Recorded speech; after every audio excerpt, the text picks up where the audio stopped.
I got so much more.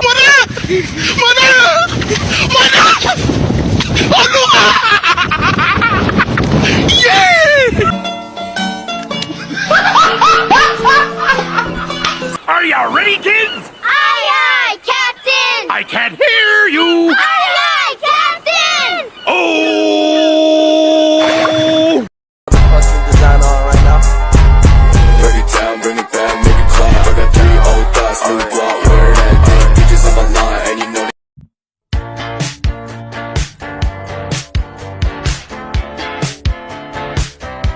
Halo teman-teman, kembali lagi bersama saya Ica Febrianti Sitanggang dari kelas 11I.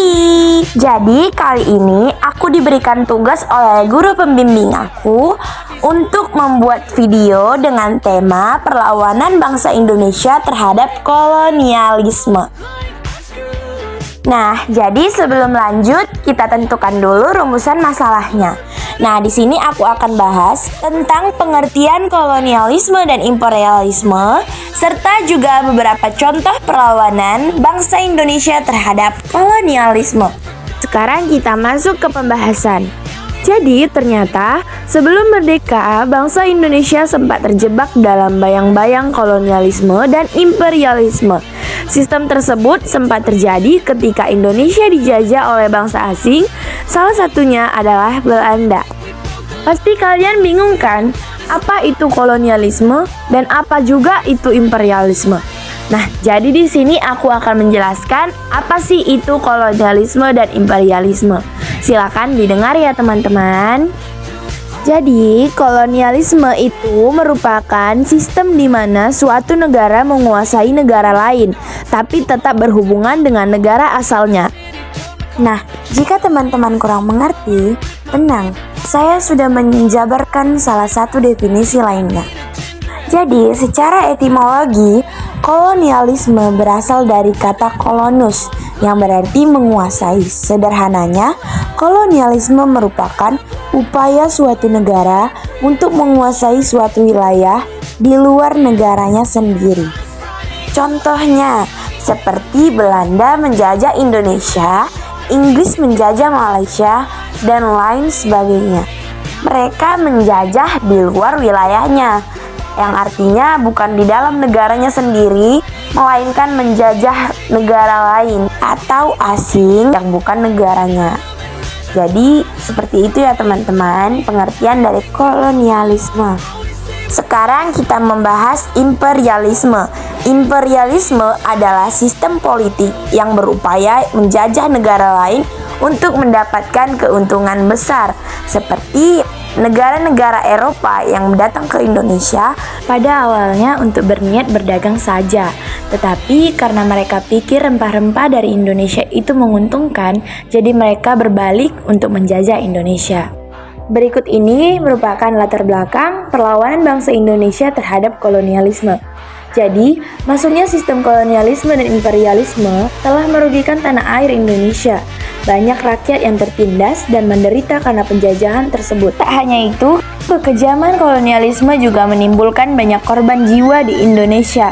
Mengetahui hal tersebut, sejumlah tokoh nasional tak tinggal diam. Mereka berusaha membuat perlawanan terhadap kolonialisme dan imperialisme yang dibawa oleh penjajah. Bentuk perlawanan. Berikut ini beberapa contoh perlawanan yang dilakukan oleh bangsa Indonesia terhadap kolonialisme.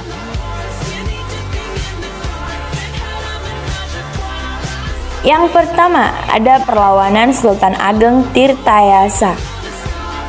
Pada tahun 1656, VOC menerapkan perjanjian monopoli yang merugikan Banten. Negara kincir angin tersebut hendak menguasai Landa dan rempah-rempah lainnya. Namun, Sultan Ageng Tirtayasa menolak perjanjian tersebut dan berusaha melawan pendudukan VOC untuk menyingkirkan Tirtayasa. Akan tetapi pasukan Belanda tidak mampu untuk menyingkirkan Tirtayasa. Jadi mereka bersekutu dengan Sultan Haji, yakni putra Tirtayasa. Karena dikepung, Tirtayasa pun kabur dengan putranya, Sultan Purbaya. Akhirnya pada tahun 1683, Tirtayasa ditangkap oleh Belanda dan disandera di Batavia hingga akhir hayatnya. Yang kedua, perlawanan Sultan Ba'abullah atau Ternate terhadap Portugis. Kedatangan bangsa Portugis di Ternate pada tahun 1512 berusaha memonopoli perdagangan. Hal ini menimbulkan kebencian bangsa Ternate. Pada tahun 1565, rakyat Ternate menyerang benteng Santo Paulo dipimpin oleh Sultan Harun, namun gagal. Setelah itu, perlawanan dilanjutkan oleh Sultan Ba'abullah yang pada akhirnya berhasil menguasai Santo Paulo dan mengusir bangsa Portugis dari Ternate. Ketiga, perlawanan Pangeran Antasari. Seperti wilayah lainnya, Banjarmasin kerap menjadi sasaran kolonialisme Belanda. Kala itu, Belanda berusaha menguasai kekayaan alam Banjar dan ikut campur dalam urusan kesultanan. Akhirnya, Pangeran Antasari pun bertindak untuk melawan Belanda, sehingga terjadi perang Banjar yang sengit. Sayangnya, pasukan Belanda lebih unggul karena peralatan perang yang lebih memadai. Keempat, perlawanan rakyat Makassar terhadap VOC, yakni pada tahun 1654 sampai 1655.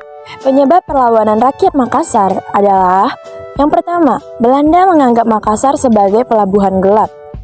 Yang kedua, Belanda mengadakan blokade ekonomi terhadap Makassar. Yang ketiga, Sultan Hasanuddin menolak monopoli perdagangan Belanda di Makassar. Jadi, VOC mengajukan perjanjian damai dengan Makassar yang dimanfaatkan oleh Belanda untuk memperkuat pasukan. Kemudian, Belanda bersekutu dengan Aru Palaka atau Raja Bone yang merupakan musuh Sultan Hasanuddin. Belanda pun akhirnya berhasil menguasai Makassar dengan ditandatanganinya Perjanjian Bongaya. Berikut ini adalah isi Perjanjian Bongaya atau isi perjanjian perdamaian antara pihak Belanda dan Makassar. Yang pertama, VOC mendapat monopoli dagang di Makassar. Yang kedua, Kerajaan Makassar harus mengakui kekuasaan VOC. Yang ketiga, VOC boleh mendirikan benteng di Makassar. Yang keempat, Sultan Hasanuddin melepaskan daerah jajahan. Dan yang terakhir, Makassar mengganti kerugian perang.